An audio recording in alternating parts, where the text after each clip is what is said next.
다 같이 묵도하심으로 수요예배를 함께 드리겠습니다.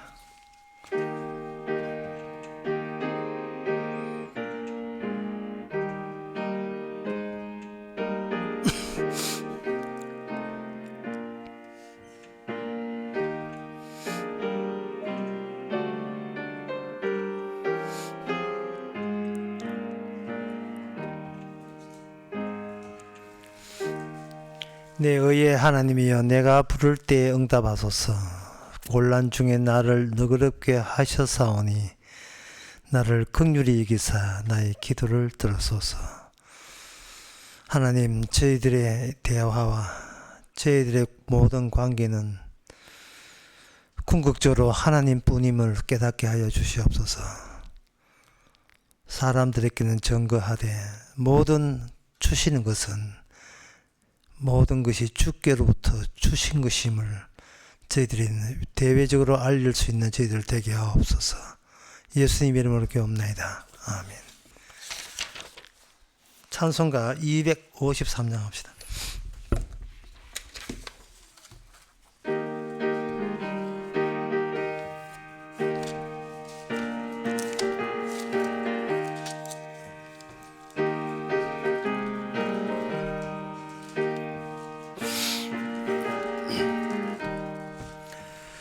구원으로 인도하는 그 문은 참 좁으며 생명으로 인도하는 그 길은 참 험하니 우리 몸에 매여 있는 그 더러운 죄짐을 하나 없이 벗어놓고 힘써서 걸어갑시다.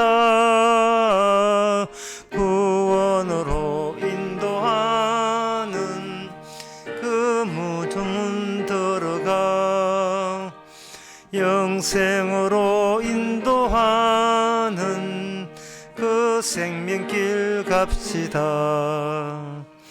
이 세상에 많은 사람 그 문으로 들어가 넓은 길로 갈지라도 멸망길로 끝나니 세상 헛된 부귀영화 모두 내어버리고 주의 말씀 순종하며 그 홍길을 갑시다.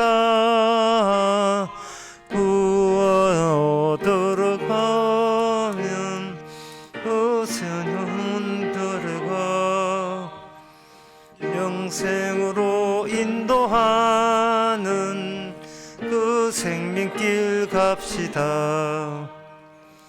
구원의 문 열렸으니 주의 공로 힘입어 주저 말고 들어가서 생명길로 갑시다. 구원의 문 닫힌 후엔 들어가고 싶으나 한 번 닫힌 구원의 문 또 열려지지 않으리. 구원으로 인도하는 그 좁은 문 들어가 영생으로 인도하는 그 생명길 갑시다. 이 시간 우리 다 같이 한 마음으로 기도합시다. 기도 제목은 누가복음 16장에 있는 말씀을 생각해 봅시다. 16장 10절에 지극히 작은 것에 충성된 자는 큰 것에도 충성하고 지극히 작은 것에 불의한 자는 큰 것에도 불의하니라. 작은 것 속에 주의 뜻이 비록 작지만 거기에 응집되어 있고 응축되어 있고 집약되어 있다는 그 점을 생각해서 엄청난 큰 업적과 결과에 탐내지 마시고 주께서 주신 작은 일에도 감사할 수 있고 주의 뜻을 발견할 수 있도록 기도합시다.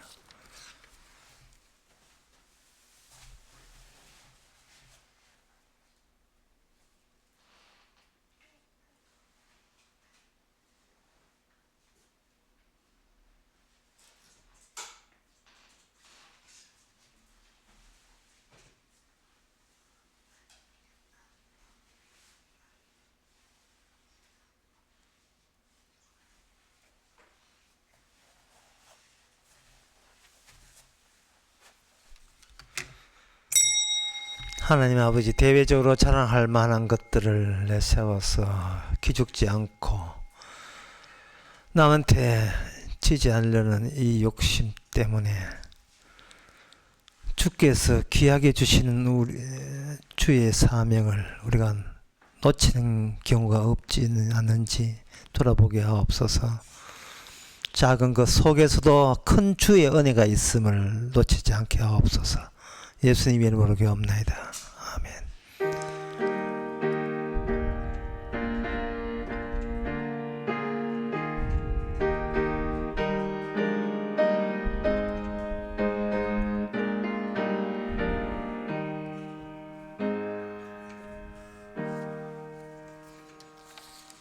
하나님의 말씀 봅시다. 미가 4장 9절에서 13절까지입니다.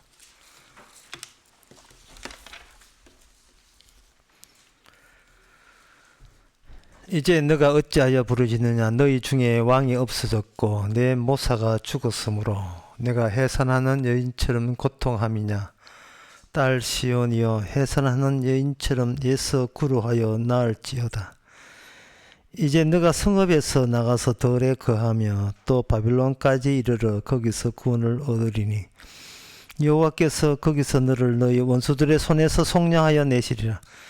이제 많은 이방이 모여서 너를 쳐 이르기를 시온이 더럽게 되며 그것을 우리 눈으로 바라보기를 원하노라 하거니와 그들이 여호와의 뜻을 알지 못하며 그 모략을 깨닫지 못한 것이라. 여호와께서 곡식단을 타작마당에 모음같이 그들을 모으셨나니 딸 시온이여, 일어나서 칠지어다. 너가 그 뿔을 철갑게 하며 내 굽을 녹같게 하리니 너가 여러 백성을 쳐서 깨뜨릴 것이라. 내가 그들을 탈칠물로 구별하여 여호와께 드리며 그들의 재물을 온 땅의 대주제께 돌리리라. 아멘. 이러한 그 미가의 예언을 보면서 우선 먼저 생각해야 될 게 있습니다. 여기 어떤 지명 같은 거, 시온, 그리고 여러 가지 상황들을, 자연 현상들을 보면서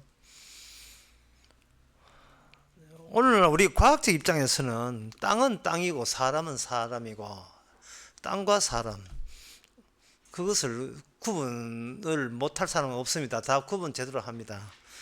그런데 이 예언서에 있어서의 이 지명들이, 장소, 도시 지명들은 그게 하나의 어떤 인간 인물처럼 간주해서 대화하듯이, 사람과 사람 대화하듯이 특정 지역을 사람으로 생각해서 대화한다는 겁니다. 그 이유는 있어요. 그건 뭐냐면 이 세상의 시간이라든지 지역이라든지 공간, 이 모든 것은 성경에 나오는, 특히 구약의 이런 지역들은 나중에 신약에 오게 되면 예수님이라는, 또 예수님의 몸이라는 그러한 인물 안에 다 이게 집약되게 되어 있어, 다 들어오게 되어 있습니다. 말씀을 이렇게 생각하게 되면 그냥 말하는 것이라고 생각되는데, 단어들, 문법들, 이야기들 이렇게 생각하는데, 그걸 한데 뭉쳐보게 되면 어떤 인물이 돼요. 그게 과학적 인식을 하고 있는 사람한테는 굉장히 이게 이해하기가 힘든 겁니다. 뭐 아파트 보고 사람 이야기하듯이 이야기하면 뭐 잘못된 거잖아요. 아파트 사는 사람들 보고 사람 대 사람을 이야기해야 될 텐데, 미가 선지자뿐만 아니고 모든 선지자의 하나님의 말씀은 이 지구 덩어리를 하나의 인물 대하듯이 그렇게 대하는 겁니다. 인격자 대하듯이. 그래서 너 이 세상은 망하리라, 이 말은 마치 이 세상 전체를 하나의 인격으로 본다면 네가 망한다는 그런 뜻으로 생각하시면 됩니다. 인물 따로, 인물이 거하는 그 영역 공간 따로가 아니라 전체가 하나님께서 사람 다루듯이 내가 다룰 수 있는 대상으로 그렇게 간주하시면서 이야기하시는 겁니다.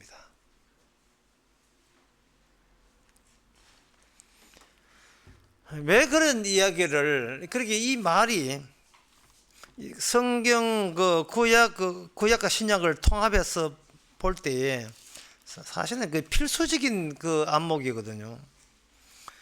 왜 이런 이야기를 하느냐 하면은 출애굽기 20장 4절에 보면 이런 말씀이 있습니다. 너는 너를 위하여 새긴 우상을 만들지 말고, 여기 우상 나옵니다. 우상이라 하는 것은 나무나 철이나 동이나 돌이나 사람들이 섬기기 위한 어떤 물체라고 이렇게 생각되죠. 그런데 하나님의 예언에 의해서 후대로 가게 되면 이 우상이 하나의 인물이 돼요. 이 우상이. 참 이게 굉장히 하나님께서 그렇게 일을 꾸며서 그렇게 몰아넣어요. 인물이 된다고. 하나의 인격이 되어버려요. 그래서 사람들은 오해하기를 우상을 만들지 마라 하면, 나는 뭐 저 동화사 저 부처 같은데 절 안 합니다. 부처에 절을 안 한다고 우상 섬기지 않은 게 아니에요. 하나님의 말씀은 어떤 물건에 대해서 그거 뭐 절하고 안 하고 그게 문제가 아니라 너 자신이 너에게 이미 우상화되어 있다라는 것을 증명하는 식으로 구약부터 신약까지 계속 일들이 일어나고 있습니다. 우리 자신이 우리에게 우상이 되는 겁니다. 그리고 출애굽기 24장 20장 그 십계명 나올 때 우상을 만들지 말라 이렇게 함으로써 거기 5절에 보면 그것들에게 절하지 말고 그것들을 섬기지 말라. 나 여호와가 너희 하나님은 질투하는 하나님이신즉 라고 해서 하나님께서 이 세상에서 일하실 때 어떤 식으로 일을 하는가, 그게 잘 나와 있습니다. 그것은 내가 우상한테 지지 않겠다, 우상을 파괴시키겠다, 우상을 공격하겠다, 우상을 파멸시키겠다. 이게 하나님의 일의 확고한 목표가 됩니다. 방향성이 됩니다. 우상을 없애는 거예요. 그래서 하나님께서는 이스라엘 백성에게 그렇게 당부합니다. 내가 너를 애굽에서 끄집어냈는데 제일 먼저 나오는 그 계명이, 십계명 가운데 제일 먼저 당부하는 계명이 뭐냐? 우상 만들지 말고 그 우상에 섬기지 말라입니다. 그리고 이스라엘 백성들이 하나님 앞에 계약이 끊어진 제일 첫 번째 일이 뭐냐? 우상 만들었기 때문에 그렇습니다. 이스라엘 백성들이 출애굽기 32장에서 그들은 우상을 만든 게 아니에요. 그들이 만든 것은 여호와 하나님을 만들었습니다. 여호와 하나님을 만들었는데 하나님 당사자이신 하나님은 네가 만들었기 때문에 그게 우상이 된다고 하는 거예요. 신을 네가 만든다면 신을 만들지 말라 정도가 아니라 신을 만들었던 너가 우상이라는 사실을 노출시키면서 너는 신을 섬기는 그러한 존재로서 네가 파악을 해야 된다는 겁니다. 우리가 하나님을 섬긴다 하는 거예요. 하나님을 섬길 때 하나님을 우리가 섬기고 싶어 하잖아요. 하나님을 제가 섬기겠습니다 하는 순간부터 우리는 우리 자신이 우상의 입장에서 하나님을 섬기고 있다는 것이 들통나기 시작하는 겁니다. 어떤 분이 질문하기를 하나님께서 예수 그리스도 말미암아 모든 천지를 만들었다는 것이 무슨 뜻입니까? 라는 질문을 우리 교회 질문 답변란에 하셨는데 저는 답변을 이렇게 했어요. 하나님이 세상을 만들지 않았습니다. 하나님이 세상을 만들지 않았어요. 하나님이 세상을 만들면 예수 그리스도 말미암아는 말이 필요치 않아요. 하나님이 세상을 예수 그리스도로 말미암아 만들었다는 말은 그리스도에 대해서 인간치고 아는 사람 아무도 없습니다. 심지어 제자들도 몰랐어요.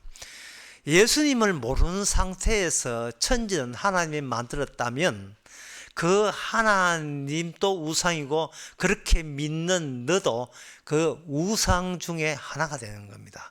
거짓된 자기 자신을 거짓된 존재, 거짓된 신처럼 될 가능성을 보여주는 거예요. 그러니까 쉽게 말해서 하나님을 믿는다는 것 자체가 이미 우리의 가짜, 허위, 가짜 신앙의 시작이고 엉터리 신앙의 출발을 우리가 벌써 개시한 겁니다. 하나님께서의 말씀은 그것을 자극시킨 거죠. 우리 안에 은폐되어 있는 우리 자신이 우리에게 우상이고 신이라고 신노를 하고 있음을 주님께서는 말씀을 통해서 딱 자극을 시키니까 인간들이 뭐 하냐 하면 나는 믿습니다. 이 천지를 하나님이 만드신 것을 믿습니다. 라는 고백을 하는 거예요. 성경에서.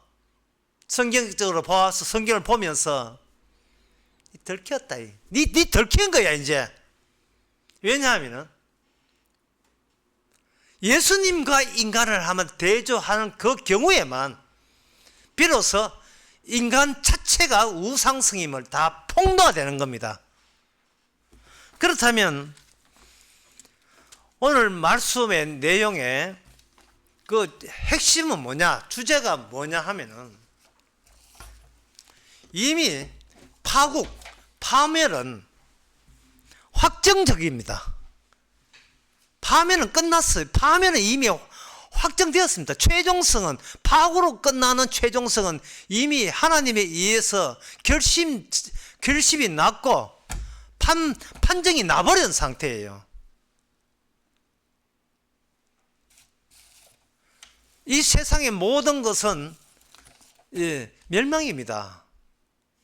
어때 이 이야기가 기쁘지 않습니까? 뭐 새삼스럽게 고민할 게 없어요. 우상으로 태어나 우상으로 살다가 그래서 마지막에 하나님은 우상을 파멸시킨 분이기 때문에 우상으로 살던 우리를 파멸시키기로 모든 게 확정 나버렸어요. 다른 여지가 없어요. 이미 우리가 모든 최종 판정을 미리 챙길 수 있게 해주시는 것은 바로 선지자를 통한 예언 때문에 그렇습니다. 주의 말씀 때문에 그런 거예요. 하나님은 이 우상을 용납하지 않습니다. 우상을 계속 집요하게 공격하면서 하나님의 자신됨을 드러내는 거예요. 우상하고 전쟁 벌이면서. 근데 그 우상이 전쟁하는 우상이 누구냐? 바로 인간들 자체가 우상인 거예요. 인간 자체가. 그러니까 인간에 있어서 어떤 희망이라 하는 것은 이것은 정말 너무 무지한 태도예요. 재판이 끝나는데 무슨 판결 뒤집을 희망을 갖습니까? 이미 판결은 확정적 내려졌어요. 이 확정된 판결을 신약 성경에 보면 잘 나와 있습니다. 그게 뭐냐 하면은 마태복음 25장에 보면 찾아보시면 다 많은 거예요. 그 어리석은 처녀가 신랑 혼인 잔치에 왔을 때 미처 등불이 있는데 기름을 준비 못했을 때에 신랑 왔다는 소리를 듣고 뒤늦게 기름을 준비해가지고 근처 주유소가 있는지 모르겠는데 그쪽 해가지고 갔는데 그때 하나님의 뜻을 너무나 정확하게 묘사하는 대목이 나옵니다. 그게 뭐냐 하면 그 5 처녀가 문 열어달라고 했어요. 문 열어달라고 하는데 문 열어주지 않습니다. 그게 이 세상의 형편이에요. 문 열고 들어갈 수가 없어요. 문이 닫힌 문이 되어 있어요. 이게 최종적으로 확정 나버렸어요.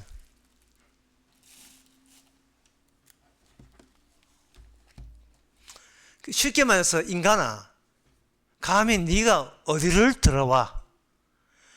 이것은 에덴 동산에서 초방할 때부터 일관된 하나님의 뜻이에요.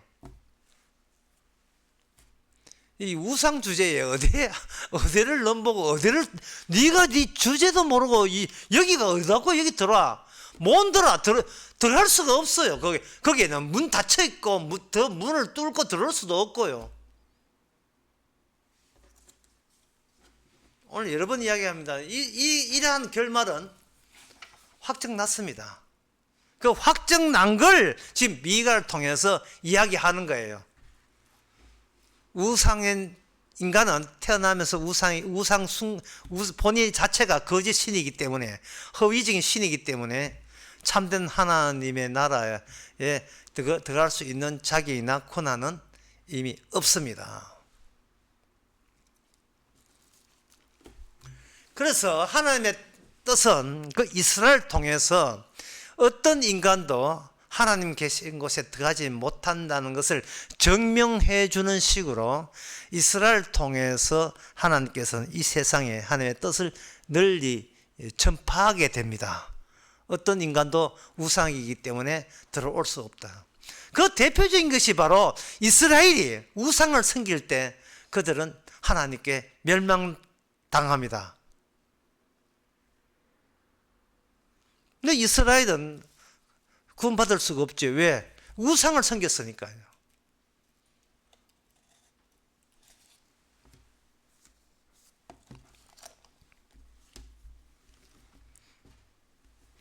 그런데 오늘 본문 10절 끝에 봅시다. 10절 보게 되면 딸 시온이여라고 되어 있죠. 예, 그 9절부터 보면 네가 이제 어찌하여 부르짖느냐? 너희 중에 왕이 없어졌고 모사가 죽었으므로 너가 해산한 여인처럼 고통함이냐? 딸 시온이여, 해산한 여인처럼 예수 구려하여 나을지어다. 이렇게 되어 있어요. 시온에 딸이라는 이름을 붙인 것은 그 지역 자체가 하나의 인격으로 등장하는 거예요. 인물로서. 그러면 이 세상에 어떤 인간도 이미 확정났어요. 어떤 인간도 하나님 계신 곳에 인간은 들어갈 수가 없어요. 인간은 인간 쪽에 있어야지 하나님 쪽에 갈 수가 없어요. 그런데 여기에 딸 시온이라는 지역이 나와요. 예루살렘이죠. 이 지역은요, 하나님의 다윗에게 준 약속에 의해서 없는 데서 새로운 의미를 가지게 된 지명이에요. 제가 무슨 말이냐 잘 들어보세요. 여기는 없는 거예요. 없는데 위에서부터 인간 세계에 없는 약속이 출현했습니다. 약속이 하늘부터 이 다윗을 통해서 이 예루살렘이 이제 다가옵니다. 다가오면서 없는 게 맞는데, 이미 없음이 확정되었는데, 시온이라는 새로운 의미를 가진 인물, 딸 시온이니까 인물이 그 예루살렘에 도달됩니다. 그렇다면 딸 시온, 이 시온성에 해야 될 임무가 뭐냐 하면은 아무도 구원받을 수 없다를 분명히 하는 거예요. 우리가 이 교회 다니면서 선입감이 있어요. 예, 우리가 비록 죄졌지만 하나님은 사랑이 많아가지고 우리를 천국에 해준다. 지금 이 선입관이 돼버리면 거기는 십자가 의미도 없고요, 우상을 싫어하는 하나님의 의미도 다 빠져버리고, 에덴 동산 쫓아낸 것도 그 취지도 안 살주고, 이거는 진짜 그야말로 우상적인 허위 가짜 복음이에요. 출애굽기 9장 33절 35절에 보면, 예, 모세가 바로를 떠나 성에서 나가서 이게 10가지 재앙 내는 그 장면이에요. 향하여 손을 펴며 내성과 우박이 그치고 비가 내리지 아니하더라. 애굽 나라에 우박이 내고 번개가 치고 내성이 오고 난리도 아니었죠. 자연이 오당탕탕했지요. 비가 땅에 오지도 않고요. 바로가 비가 우박과 내성이 그친 것을 볼 때에 그렇게 내렸다가 이제 모세가 기도하며 그것이 그쳐졌다 이 말이죠. 그친 것을 볼 때에 다시 범죄하여 마음을 완강케 하니 그와 그 신하가 일반이라. 바로의 마음이 강팍하여 이스라엘 자손을 보내지 아니하였으니 여호와께서 모세에게 말씀하신 것 같더라. 이 말씀을 보고 이 바로 왕이 나쁜 사람이라고 치지 말고요, 우리가 바로 왕의 마음을 이미 지니고 있다는 쪽으로 이걸 봐야 돼요.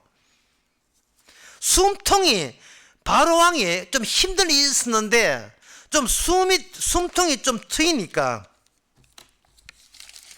예, 숨이 통할 수 있으니까. 숨이 통한다는 것은 출애굽기 8장 14절에 나와 있어. 사람들이 모아 무더기를 쌓았으니 땅에서 악취가 나더라. 그러나 바로가 숨을 통한 것을 볼 때에 그 마음이 완강하여 그들을 들지 아니했다. 지금 이 바로가 마음이 완강해서 강팍해졌다는 이 말을 바로에게만 국한되는 생각, 그것으로 성경 기록됐다고 생각하면 여러분 성경을 근원적으로 지금 큰 오산하고 있는 거예요. 이거는 우리의 마음이에요. 우리의 마음이 바로의 마음. 네 마음 내 마음. 바로의 마음이 우리의 마음입니다. 힘들 때 하나님 가다가 편하면요, 하나님 찾지 않지요. 찾아도 근성으로 찾고 그냥 기계적으로 찾지요. 진심으로 안 찾게 돼 있어요. 성경에 바로 왕이 특이한 게 아니고 바로가 일반적이고 보편적이에요. 바로의 마음이. 오히려 이상한 것은요, 하나님의 마음이 이상해요. 하나님의 마음이 어떻게 마음이냐, 하나님께서는 바로 왕으로 하여금 계속 강팍을 일으킵니다. 왜냐하면 원래부터 강팍이 척체되어 있으니까, 탈 때부터 죄인으로 꽉꽉 채워져 있으니까, 일 하나 틀릴 때마다 바로 왕도 미처 모르는 강팍함과 완강함이 계속 나오게 돼 있어요. 한 커플 두 커플 계속 나오게 돼 있다고요. 그것은 뭐냐 하면은 어떤 인간도 구원받지 못한다는 것을 이스라엘을 통해서 증명하고 확인하기 위해서 주께서 일을 일으키시는 겁니다. 그런데 오늘 본문에 나오는 딸 시온을 보세요. 자, 시온 아까 다시 하겠습니다. 자, 하늘에서, 잘 들으세요. 하늘에서, 이 지상에는 없습니다. 이 시온이라는 의미는 지상에 없어요. 하늘에서 다윗에게 언약이 주면서 언약이 조명빨처럼 도달된 곳이 바로 예루살렘이고, 예루살렘이 하나님의 언약대로 시행하는 순간 그 예루살렘의 산은 무슨 산이 되느냐? 시온산이 되는 겁니다. 그리고 이 시온산은 언약이 주신 곳으로 이게 되돌아가게 되어 있어요. 그러면 하늘에서 왔다가 땅에 시온산 되고, 그 땅의 시온산이 어디로 올라가는가? 하늘로 올라가는 거예요. 여러분, 산이 하늘로 올라가는 거 봤습니까? 없지요. 백두산이 하늘로 올라갑니까? 한라산이 하늘로 올라가고, 저 일본에 있는 후지산이 하늘로 올라갑니까? 뭐 화산 폭발에도 안 올라가요. 그래서 제가 설교 처음에 뭐 해야겠습니까? 지역이 하나의 인격화된다고, 신약에 하나의 인물로 묘사되는 거예요. 언약의 최종적인 것은 하나의 예수 그리스도라는 특수한 어떤 분이에요. 인격이에요. 이건 지상에 없습니다. 제가 지상에 없다는 말을 강조하는 이유는 어떤 인간도 구원받을 자가 없다는 것을 아울러 강조하기 위함입니다. 이게 우리의 선입감이 하나님 사랑에 하니까 우리 잘 건져주겠지. 이 선입감 자체를 이거는 너무나 우리가 우상이기 때문에 그런 헛공상을 하고 있는 거예요. 주께서 사랑이 많아서 우리 이어준다고. 그거는 우리 자신이 우상이기 때문에 그래요. 우상이기 때문에 그는 헛생각을 갖는 거예요. 헛생각.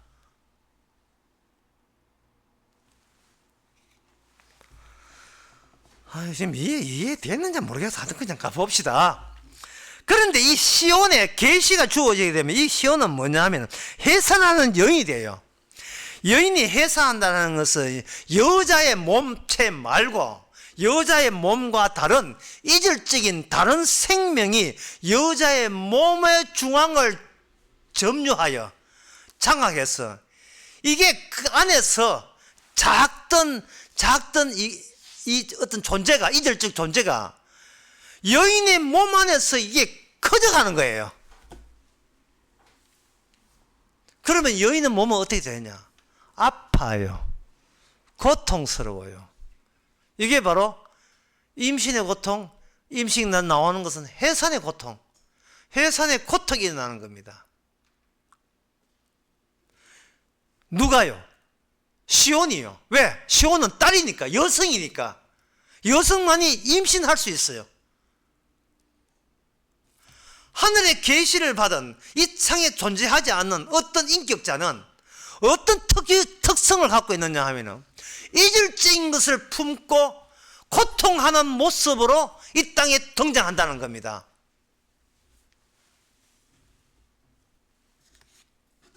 그러면 그 고통하는 아기가 낳게 되면 너희는 초주급의 아픔의 극치까지 도달하겠죠.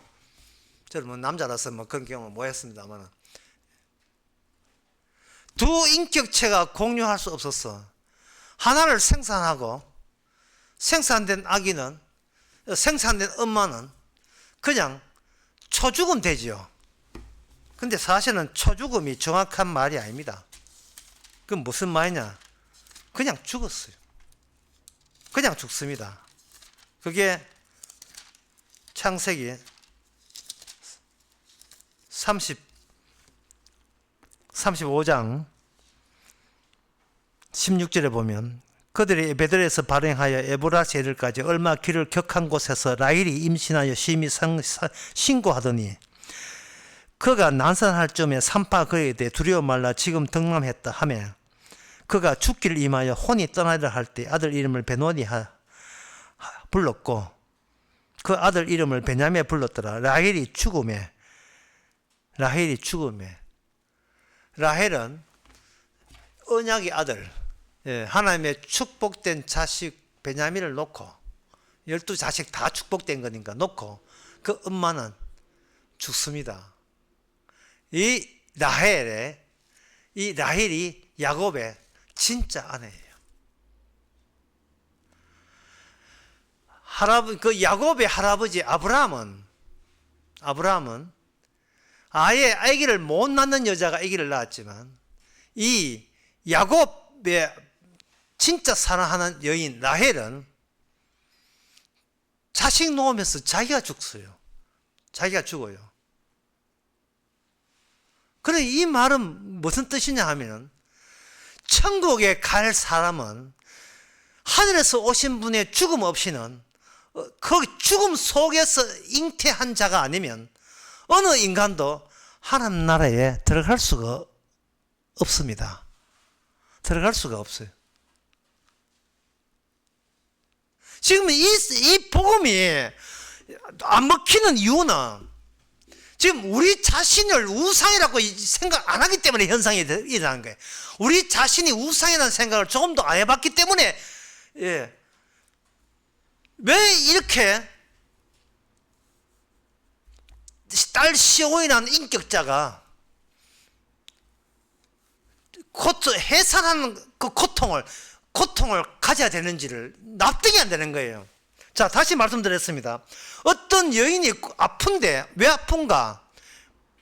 배가 불러서 아프다. 왜 배가 부른가? 그 안에 아직 지상에 태어나지 않는 새로운 생명이 있기 때문에 아픈 거예요.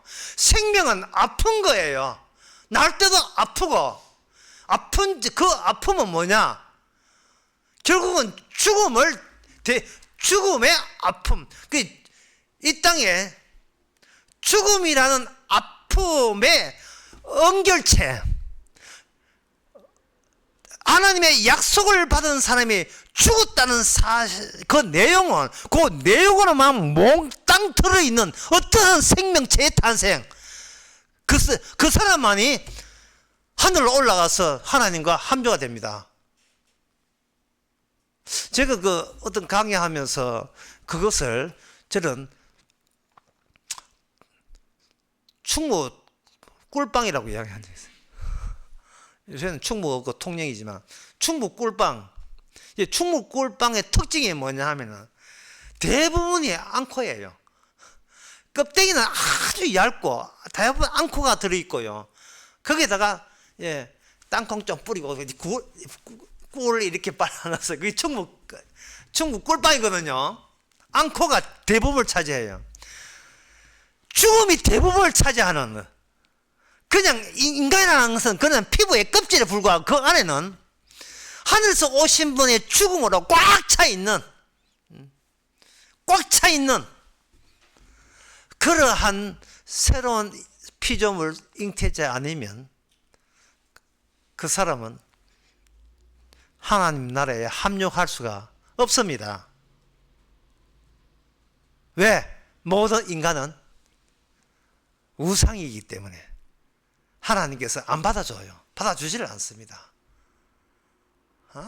교회 가서 애들 까부른 거 봤죠? 우리 까부른 것처럼 교회 와서 까불락거리면서 예수 믿습니다. 이 장난치는 것도 아니고 농담하는 것도 아니고 교회가 친목 단체도 아니고 그래서 이 사실을, 이 신약에 나오는 예수님께서 자기 안에 생명체를, 새로운 피조 생명체를, 자기의 죽음을 내용으로 하여서 만들어내는 그 신약이 올 때까지 구약의 이스라엘이 그 역할을 하는 거예요. 그래서 오늘 본문에 보면 이스라엘이 어디로 가야 되는가? 바벨론에 포로 잡혀 가야 됩니다. 여기 10절에 나옵니다만 바벨론까지 끌려가야 돼요. 바벨론까지 포로 잡혀야 돼요. 포로 잡힐 때 그들은 이유가 있습니다. 우상을 섬기기 때문에 그 죄값으로 바벨론에 포로 잡혀가는 거예요. 그렇다면 바벨론, 이스라엘 나라가 몽창 망해가지고 바벨론에 잡혀갔을 때 진짜 그 바벨론 잡혀간 그 취지를 아는 사람은 우리가 하나님 나라에 구원받을 수 없는 존재 맞구나. 이거 원초적으로 처음부터 그게 어떤 인간도 우리가 이스라엘 못 들어가면 모든 인간 못 들어가죠. 어떤 인간도 천국에는 못 들어가는 존재구나라는 것을 바벨론 포로 잡혀가면서 그걸 알아야 되는 거예요.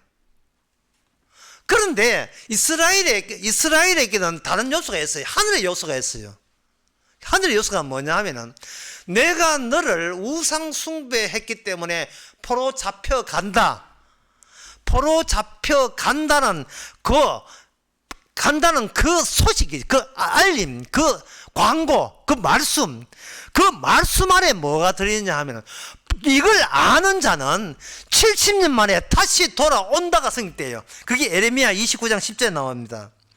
에레미야 29장 10절에 보면 나 여호와가 이같이 말하다. 바벨론에서 70년이 차면 내가 너희를 권고하고 너의 선한 말을 너희에게 실행하여 너희를 이곳으로 도교하리라. 너희들이 갈 때는 너희가 우상 숭배 때문에 포로 잡혀 갑니다.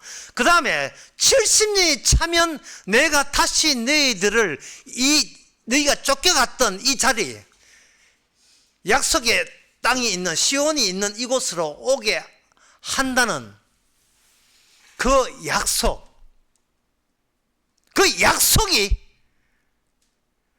살아있어서 포로 잡혀 죽은 너희를, 살아있는 말씀이 너희를 말씀의 사람을 만들어서 본국으로 다시 돌아오게 하겠다는 겁니다. 너희가 쫓겨가는 것은 말씀을 건성건성 듣고 건성 들으나 그냥 들으나 못 지키는 마찬가지예요. 못 지킵니다. 말씀 못 지켜요. 언어는 못 지킵니다. 왜? 우리는 말씀을 지키면 지킬수록 우리 자신이 우상이라는 것이 노출되기 때문에 그렇습니다. 하나님 믿습니다. 이 모든 말이 다 우상적이에요. 그 이유를 미리 말씀드리겠습니다. 왜 우리는 우상적이냐? 오늘 설교의 핵심이 이깁니다. 그것은 우리는 새 생명을 임신하지 못하기 때문에. 새 생명을 임신할 능력이 없어요. 예수님은 모든 말씀을 이루신 예수님은 모든 말씀을 이뤘다는 그 증거가 뭐냐? 그 안에 새 생명을 임신할 여자의 후손의 기능을 할 수 있는 유일한 능력자입니다. 그래서 예수님은 우상이 아니에요. 그러나 우리는 말씀 지켰다고 까불까불 하기만 그랬지 새로운 생명을 우상 바깥으로 튀어나오게 하지를 못해요. 그래서 이 이스라엘을 찢어버리고 나가요. 우상적 이스라엘을 찢어버릴 때 거기에 참 이스라엘이 나오는 겁니다. 이게 고통스러워요. 그래서 예수님은 이스라엘 유다 민족한테 처형되는 겁니다. 이방에게 처형되는 것이 아니고 자기 민족한테 이스라엘하고 자부하는 그들에게 예수님은 처형당합니다. 그럴 때 이스라엘은 정말 우상 맞아요. 대표적으로 우상 맞습니다. 그들은 우상의 집단이에요. 왜? 하나님을 못 알아보니까. 그들은 하나님의 언약대로 새 생명을 잉태할 여자의 후손의 기능도 하지 못하면서 그들은 여호와가 천지를 창조한 걸 믿어요. 여호와를 믿습니다. 여호와의 말씀도 지킵니다. 맨날 이러고 있어요. 그들은 뭘 모르고 있느냐 하면은 예수님으로 말미암아 천지를 창조했다는 사실을 꿈에도 생각 못한 겁니다. 그들은 여호와 하나님이 만든 거라고 생각하는 거예요. 지금도 소위 신학교 가면 왜 신학자가 많은지 신학자들이 창세기 1장 가지고 하나님의 창조를 설명하면서 히브리에 나오는 거 빠라. 하나님 빠라 뜻이 뭐냐? 무에서 유를 창조했다. 바라는 뜻인지 빠라. 하나님께서 바라 천지를 창조한 분이 계시다. 이 세상 사람들은 무신론자들이지만 우리는 다행스럽게도 하나님이 천지를 창조한 걸 믿습니다. 그래가지고 지옥 가는 거예요. 그들은 뭐냐면 내 하나님의 말씀을 내가 믿는다는 노동을 동원해서 자기의 노력과 결단과 자기의 지혜를 동원해서 받아들이면 자기는 천국에 들어간다고 생각하는 거예요. 누가 이어주는데요? 분명히 천국에는 못 나가게 되어 있는데요. 천국에 가고 싶은 자기 욕심 아닌가요, 그게? 그 자체가 본인이 우상이라는 생각을 못하는 겁니다. 왜? 예수 그리스도하고 비교가 안 되니까. 예수님하고 비교가 안 되는 거예요.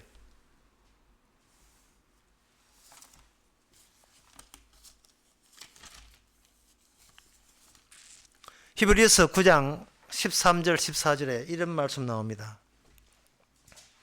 우리가 우상이라는 사실을 염두에 두고 이 말씀을 생각하면 비로소 이해가 돼요. 우리 자신은요, 내 챙기는 거, 챙겨서 천당 가는 것만 생각해요. 그러니까 이게 얼마나 우상적입니까? 얼마나 강팍한 거예요. 얼마나 완강한 거예요. 우리야. 남은 지옥 가도 난 천당 간다는 이 고집이요. 얼마나 지저분하고 더러운지를 몰라요.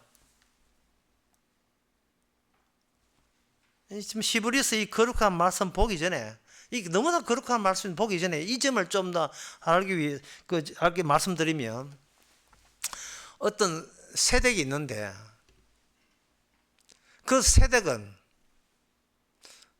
돈 없이는 세상을 못 산다는 것은 너무나 잘 알았어요. 어릴 때부터 집안이 가난했고요. 그래서 그 세댁은 생각하기를 한 8억만 있으면 안 살겠나. 그래서 남편 이름으로 8억 보험을 더 놓고 남편을 가스라이팅, 완전히 자기의 개로 만들었어요. 또 개는 또 주인한테 인정받으려고 하고 싶은 생각에 그런 식으로 잘 지를 달 들여놨어. 그래가지고 헤엄 못 치는 거 뻔히 알면서도 약속을 들어가면 그저 죽게라고 한 거예요. 빠져 죽었습니다. 자, 그 세대기 뭐만 생각합니까? 본인만 생각하죠. 죽은 남편 생각 안 하죠. 보험금 8억을 자기가 혼자 차지하려고 자기만 생각하잖아요. 그 세대기나 오늘날 우리나 뭐 차이점이 있습니까? 나는 천당 가겠다는 그것이 예수님을 8억 보험금 팔아먹고 예수님 이용해가 나만 살겠다. 그게 우상이잖아요. 예수님은 반대였어요. 아기를 임신한 여인이었습니다. 자기는 죽고 새 생명이 태어나는 거예요. 히브리서 9장 13절에 보면 12절에 염소와 송아지 피로 아니하고 오직 자기 피로 영원한 속죄를 이루사 단번에 성소에 들어가셨느니라. 염소와 황소의 피와 송아지의 죄로 부정한 것을 뿌려 육체가 정결케 하여 그렇게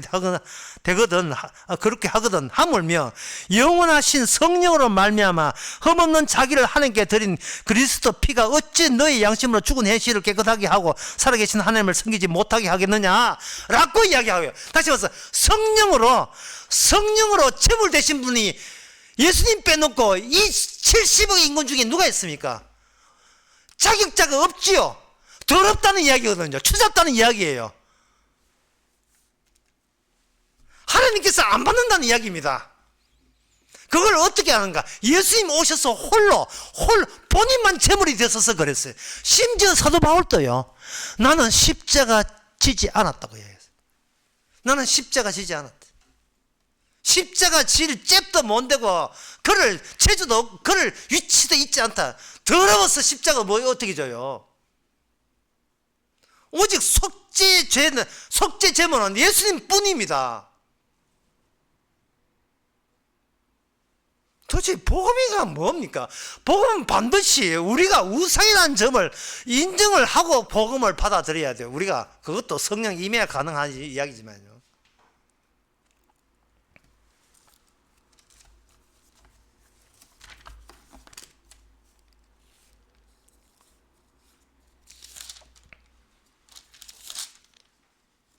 이제 끝으로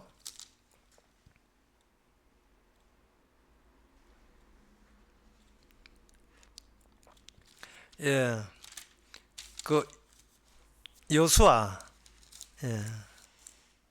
6장 17절을 보게 되면 그 성에 여리고 성 함락하는 거예요.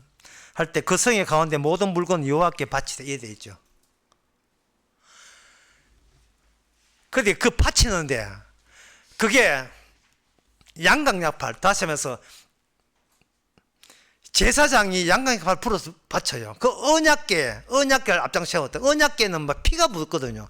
그 피로 인하여 생산된 새로운 천국 가는 백성이 누구냐? 기생라합입니다.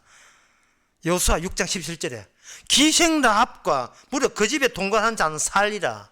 산다는 게 여기 나와요. 그러니까 기생라합은 하나님의 희생이 없으면 그냥 여리고 성에서 그냥 죽었어야 돼요. 그 기생라합은 어떻게 되는가? 오늘 미가 마지막에 그 탈취물을 구별하여 여호와께 드리며 그의 제물을 온 땅의 대주제에게 돌린다. 신약적으로 하면 뭐냐면 더 이상 우리는 우리 자신을 위해서 사는 존재가 아니고 예수님을 죽었다가 사신 예수님을 위해서 예수님의 정인으로서 살게 되는 거, 새 생명이 되는 거예요. 우리 자신이. 그게 뭐냐 하면 딸 시온 딸 시온이 잉태한 그 출생물입니다. 그 시온의 자녀예요. 시온의 자녀를 뭐라고 하냐면 교회라고 이야기합니다. 교회. 새 언약의 백성이라고 이야기하는 거예요.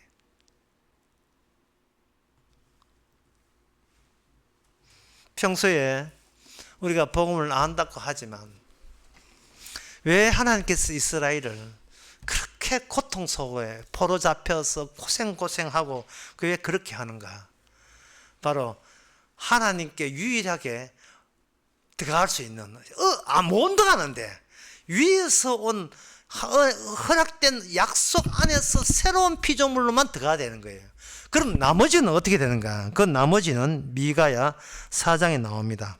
미가야 4장 12절에 보면 그 모락을 깨닫지 못한 것이 여호와께서 곡식단을 타작마당에 모음같이 그들을 모으셨나니 딸 시온이여 일어나서 칠지어다. 예, 인격이라고 했죠. 인격. 예, 지명이 아니라 인격이죠. 너가 내 뿔을 철같이 하며, 철같이 내 뿔을, 그 뿔은 뭡니까? 황소죠. 황수같이 들이박으며 내 굽을 녹같이 하리니 여러 백성들 쳐서 깨뜨릴 것이다. 나머지기는 우상이기 때문에, 그거는 하나님께서 쳐서 지옥 보내는 것은 지극히 확정된 판결이죠. 이거는 뭐 새삼스럽게 놀라지 마세요. 진리는 우리가 아는 진리는 절차입니다. 절차. 어떤 절차? 예수님의 고통 가운데서 고통을 아는 새로운 피조물이 등장하는 것과, 그리고 이 세상 모든 인간들은 우상처럼 그 복음을, 예수님의 고통과 희생과 십자가의 복음을 모독하는 그 모습을 우리는 그 진리의 절차로서 우리는 만끽하면서 예수님의 새로운 피조물로서 기생 라합처럼 못 당할 곳에 갈 수 있는 그 세계가 이 땅에 쳐들어왔다는 것을 증거하는 저와 여러분 되시기 바랍니다. 기도하겠습니다. 하나님 아버지, 이 세상 현실의 핵심을 따로 있음을 저희들이 잊지 말게 하옵소서. 그저 사람들이 모여서 웅성거린 것이 핵심이 아니라, 핵심은 주께서 이 땅에 오셔서 속죄 제물 다 이루시고 나머지 사람들 파멸시키는 것이 확정적인 사태로 이끌어 가시는 그 사실을 도리어 기뻐하고 감사케 하옵소서. 예수님의 이름으로 기도합니다. 아멘. 찬송가 276장 합시다.